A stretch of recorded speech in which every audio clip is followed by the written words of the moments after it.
Where do I go to get my name back? That's what he said. You may remember Richard Jewell. That's what he said. They even made a movie about him. Richard was the man who made the first call into the police about the suspicious package in Atlanta during the Olympics, the package that blew up. Not long after, FBI sources privately shared with the media that Richard Jewell was actually a suspect. The media didn't need any more than that. Within days, they had him all but convicted. Never mind that Richard Jewell was the hero of this case, the one who saved hundreds of lives. And yet his life was ruined, dragged through the mud, through rumors and innuendo and gossip. So when NBC settled with him on a defamation lawsuit for $500,000, Richard replied that it would be nice to be vindicated, but more importantly, he asked, "Now where do I go to get my name back?" It's a good question. After your name is dragged through the mud, after your reputation is ruined, after hearing the whispers and feeling the stares, where do you go to get your name back? Whoever said sticks and stones may break my bones, but words can never hurt me, didn't know much about gossip, did they? That person never looked into the eyes of a teenage girl whose name has been tossed around text messages and social media by boys trying to impress their friends. They've never heard her ask, why do boys do these things? They've never gazed into the sad faces of a family whose son has died in a tragic car wreck and heard the unfounded rumors. They've never heard them ask, what causes people to feed on these half-truths and spread them with such ferocity? Truth matters, because anything less than the truth eventually leads to pain for someone. The people of Israel love to murmur, and they love to complain, especially about Moses. They even complained about God. And all kinds of people love to gossip and murmur against Jesus, just like in today's gospel. The truth is a powerful thing. In fact, our whole society depends on it. Every relationship you have, business, marriage, friendship, depends on truthfulness, doesn't it?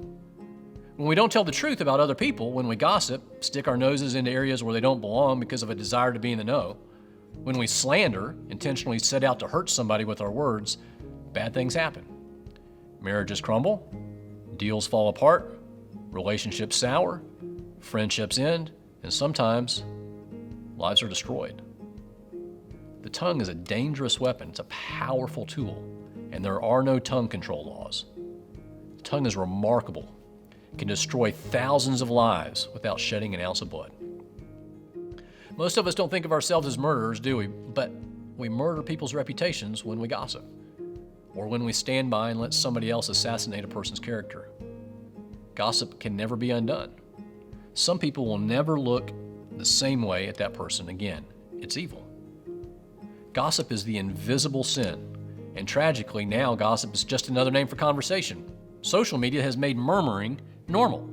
In fact, it's made it accepted, encouraged, and not even noticed. In fact, a lot of people have gotten rich off gossip. But you and I are called to be the people of truth. Honesty is not the best policy. Honesty is a way of life. People of God deal honestly with other people. We live the truth. We shouldn't look like the world. A University of Virginia study found that Americans typically lie to about 30% of the people we meet. We lie for our own gain. We lie to impress people. We lie to make ourselves look better. Yes, I am a marine biologist. We lie to make other people look better. That dress makes you look so skinny. And a Cornell study found that we lie to people most often when we're on the phone and face-to-face, and least often via email and text, where there's a written record of what we actually say. But you and I are called to be different. Words have power. Words have the power to heal, to give hope, to encourage.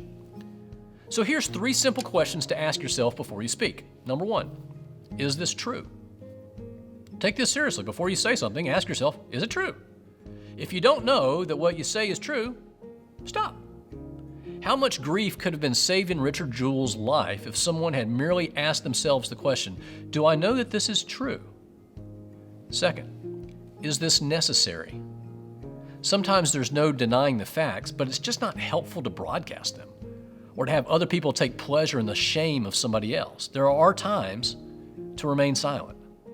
And the best way to prevent gossip is to ask yourself, is it really necessary to say this? Does this person really need to know? And if the answer is no, stop.